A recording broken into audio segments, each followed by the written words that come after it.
Okay, mayong mudto ng sab kanatong tanan Luzon, Visayas, Mindanao. Mayong mudto Philippines, mayong mudto world, mayong mudto universe. Ano na punta mga higala, dili nga atong tulumanon sa kahanginan, CONA, Cathy Kisses on Air. O ako lang gihapon kini yung ubus nga alagad, Reverendo Padre Edwin Academia Acab. Abino adlaw na usab karon nga unsa naman tarong adlaw mahigala kuana karon mahigala Huwebes no pizza 26 niining bulan sa Setyembre. Uy, di na gyud madugay mahigala mo October na gyud, dayong sunod November adlaw pinatay, dayong wa na lain December na Pasko na no. Pero naapatay mga dagkong kalikukan mahigala sama pananglit sa fiestas manhuyod ug sa sikihor. Oo, pista na dako ng pistahan no mahigala no. Kay mga manhuyod noon kuan kay namo kanang pista mahigala malaking bagay na sa tindagalong pa na. It's a big deal no, dako kay na namo alang ka namo mga manhuyod noon sa kinang pista. Samot na sa sikihor no. Dako kay nang kapistahan no mana no. So karong adlaw mo sab sa kining Sambuanguita. Mao gihapon mahigala no. Dako dili dai Sambuanguita kana San Isidro dai na, San Isidro. Kinarang sikihor o manhuyod mo magfiesta sa atong mahal nga patron Senior San Francisco de Assis. Nahala no. Bino padayon usab kita sa atong pagtibaya sa tanan gyud nga mga kaparokyahan. Ako dayong pasalamatan ha ang ako ang mga kaigsuonang mga kaparian nga mipadala gyud sa ilang representante ni adtong September 21 no nga kasaulog kining gitawag nato og orientation seminar alang sa mga parish coordinator sa ECMI, sa Episcopal Commission on Migrants and Itinerant People. Nala no. Daghan kayong salamat nga inyong gidungog ang akong mga pagampo. Daghan kayong salamat kay inyong gihinginan di paladaan gid ninyo ha. Nga inyong yung gidungog ang akong mga pagampo nga inyo nagpadala gud mo og mga representante alang sa ECMI or Episcopal Commission on Migrants and Itinerant People. Ala no, may mudto na kanatong tanan ato pud ay nga timbayaon og may mudto ang tarang nga mga katikistas no. Karong Sabado ayaw mo kalimot ha. Karong Sabado adunay Catechist gathering no diri sa may St. Paul sa open hall nila no. Ato ring hawhagon. Napadala gud mo tanan sa mga katikistas, mga gagmay ug dagko no. Mga tambok og niwag, mga tigulang og batan-on apil gid mo ana no kay importante kay kanano nga ma-enhance usab ang inyohang kanang gitawag natong enthusiasm, ang inyong eagerness as catechist no kay importante kayo mahigala kining mga katekistas karong mga panahon na kay mao man kini kay ang pare igo ra biya aming manudlo, igo ra ming magmisa, igo ra ma-administer sa mga gitawag natong sacraments. Kamo yung mga katekista katong mga facilitator ug mga seminars sama pananglit sa kining gitawag og FLA no, Family and Life. O labas sa tanan ang mga katekistas gyud kay sila man mo imugiya sa mga kabataan sa ilahang pagpahigayon sa ilahang pagtuon alang sa pagtuo sa simbahang Katoliko nga gitukod ni Kristo. Nahala no. May mudto na kanatong tanan. Abino are na ta mahigala sa ato ang CBCP News September 26. No, batud pa CBCP News, Cardinal Jose Advencula nanawagan sa tanan nga mga matuuhon nga pasilaubon gyud no, i-ignite pasilaubon gyud nila ang atong pagtuo aron dili kita mahulog sa pagkawalay pagpakabana no kanang gitawag nato og concupiscence ug kakulang sa pagtuo, kakulang sa paningkamot, kanang gitawag sa in English og mediocrity. Mao kini ang nahimong pamahayag usab ni Cardinal Jose Advincula, ang Arsobispo usab sa Archdiocese of Manila. Balita gikan sa Vatican, Pope Francis gikan sila ang pipila sa iyahang mga schedules tungod sa ginaingon nga flu-like condition no kay medyo laglain ang lawas sa atong talahorong Santo Papa Padayon karon ang mga mananambal sa pag-atiman kaniya o sigon sa taho nag-arang-arang na ang kahimtang sa panglawa sa atong talahurong Santo Papa. Hala no, may mudto na ug ari kita mahigala sa atong Saint of the Day.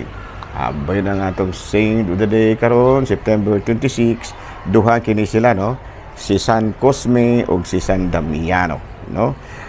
Kining duha manghigala kuan sila kaluha na twin brothers born in Arabia no, unya converted to Christianity, became skilled doctors free of charge, and they were matud pa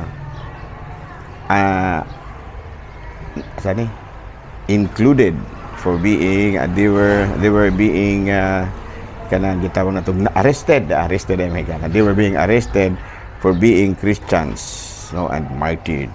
Unya devotions to these saints especially rapidly in the east and the west, and a famous basilica was created in their honor by Constantine, and in Assisi a chapel was built mismo no, si San Francisco ang naghimo sa kapilya ni San Damiano no, kini si San Damiano nakahinumdum no nga si San Francisco nagtukod og kapilya, sarang usang gatukod in taon kini si San Francisco de Assis. Unya ang gitukod niya nga kapilya mao ang kapilya in honor of Saint Damian or San Damiano. Mao kadto mahigala mga balitang simbahano niining kamudtuhon, ug ako lang gihapon kini inyong ubos nga alagad, Reverendo Padre Edwin Academia Acab. Abino ali kita mangigala sa ato ang catechism proper. Okay. Abino padayon gihapon kita sa ato ang kining topic about creation no, kay ang Ginoo mao magtutukod sa nagbubuhat sa kalibutan, so muna nga ato gyud nga na-appeal sa ato nga gidiscuss sa kahanginan kung unsa man ang nagpaluyo ng mga katekismo lambigit sa ato ang gitawag sa in English og Apostles' Creed or pagpadayag sa pagtuo sa mga apostoles. Okay no? Diya karon ang atong hisgot-hisgutan kabahin sa angels in the life of the church no? Ang papel sa mga anghel sa kinabuhi sa simbahan. Sa makadaghan ang simbahan nagkapahimulos gyud sa panabang sa mga anghel no.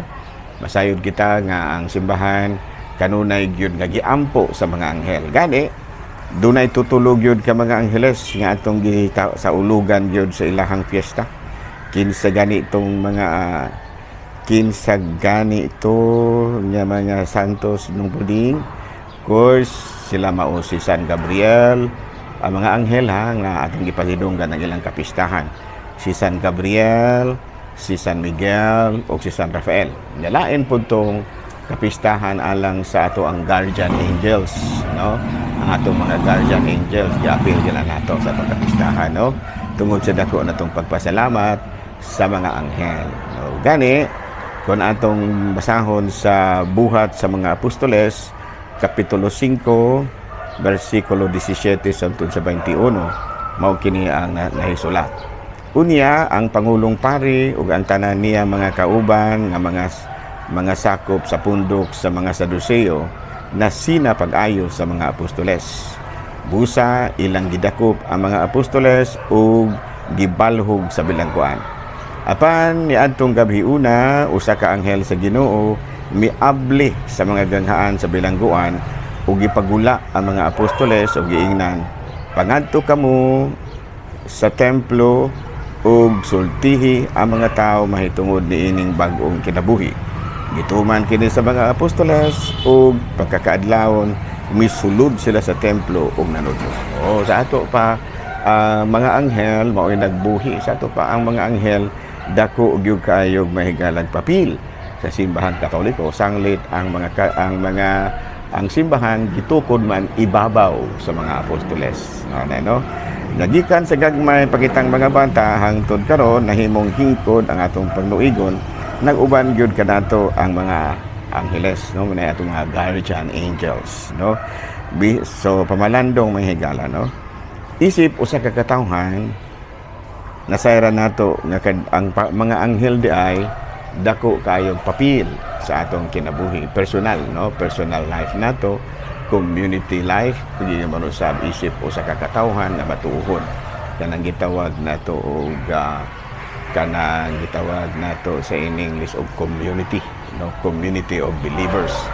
So isip mga katawhan sa Dios nga nagtuo usab nga ang mga anghel dako kay papel sa atong kinabuhi, atong sundon ang mga panig-ingnan sa mga anghel, no, kay man lagi kana ato man lagi silang mga kuan man lagi na ato man laging gipasidunggan. So dili lang kay pasidunggan ra nga pasidungog ra gyud, kung dili atong sundon ang mga example o mga gitawag nato sa in English kanang gitawag nato og sa Bisaya og sanglitanan.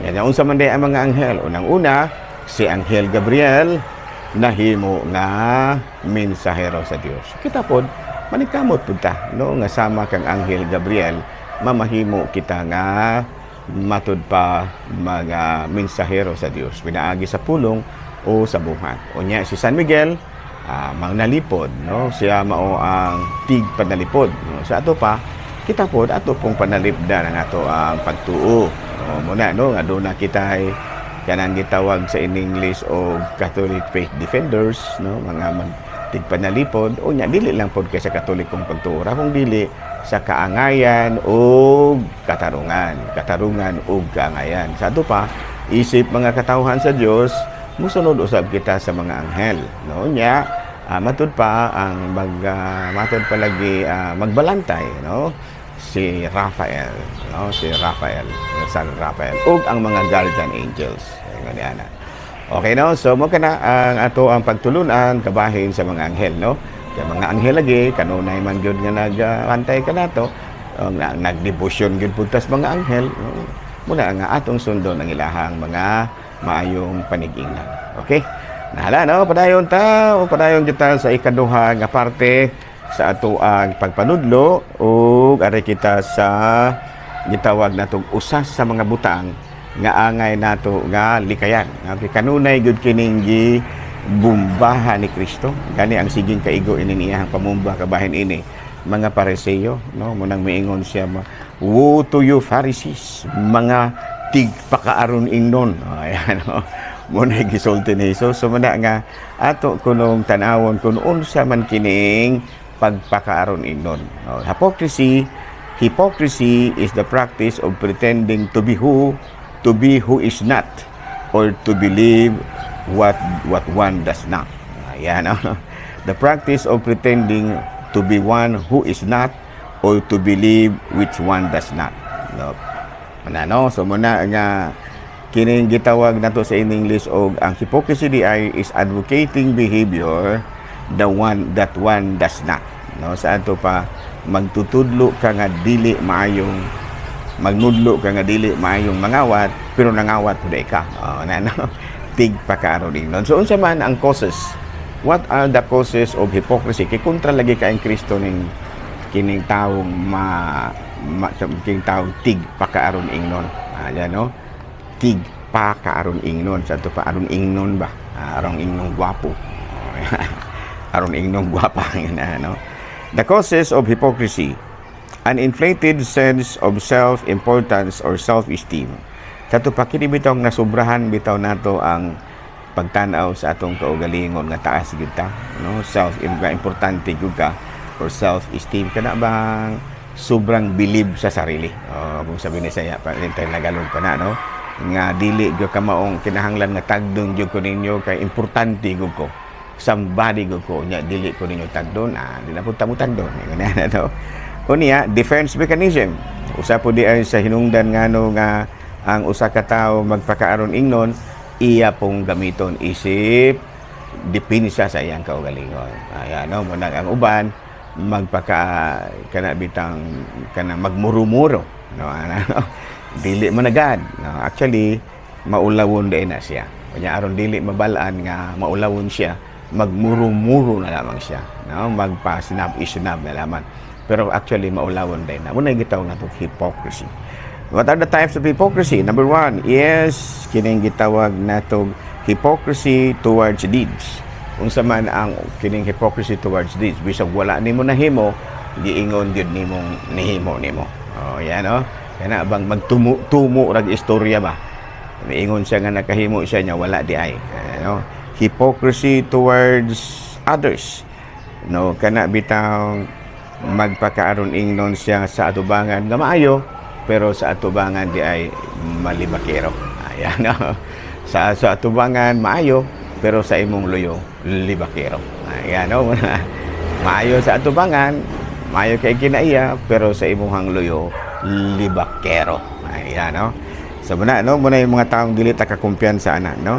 Unya, what are the effects of hypocrisy? Of course, resentment and mistrust can grow. Wala na, di nakasaligan. Di nakakasaligan. Kaya mutirada mabugang wa na magtatubang. O niya, abusive to the trust of others. No, kana bang imong imo siya nga gi taligan pero dili di ay gi unay ra day ka. Muna gitawag sa tinagalog bantay sa lakay. Ayan, no? Unya, dealing on how to deal with people with hypocrites, no? Check and counter check. Ayan, no? Sa ato pa kinahanglan nga dili yung kamukumpiyansa sa imong isigay. Kinahanglan nga imog yung kanunay nga check upon, imog yung sutao kung kasaligan pag siya o dili. Unya, be careful not to confide secrets to those people. Ato pa kung nakabalo ka nga kini mga tawhana may pagkatig pagkaaron ingnon ayaw gyud itugan ang imuhang mga sikreto kay kung mag-away mo naunayon ka tirahan ka anang kalit. Klaro? No? So dito na lang una kita kuto. Ako lang gihapon sorry ha katong mga naigo ha. Wala tay ingon nga giigo diri aron mo pasakitan kung dili aron mo magbago sa kinabuhi. Giigo man naigo man siguro mo sa baguha inyong kinabuhi. Ayaw og kasuko si ni Padre Akam. No, kay natural lagi na. Kaya ako gani usahay magampo mangyud ko ngayon taon Ginoo ayaw itugot nga mahulog ko sa pagpakaaron ninyo. Daghang salamat og maayong mudto Pilipinas.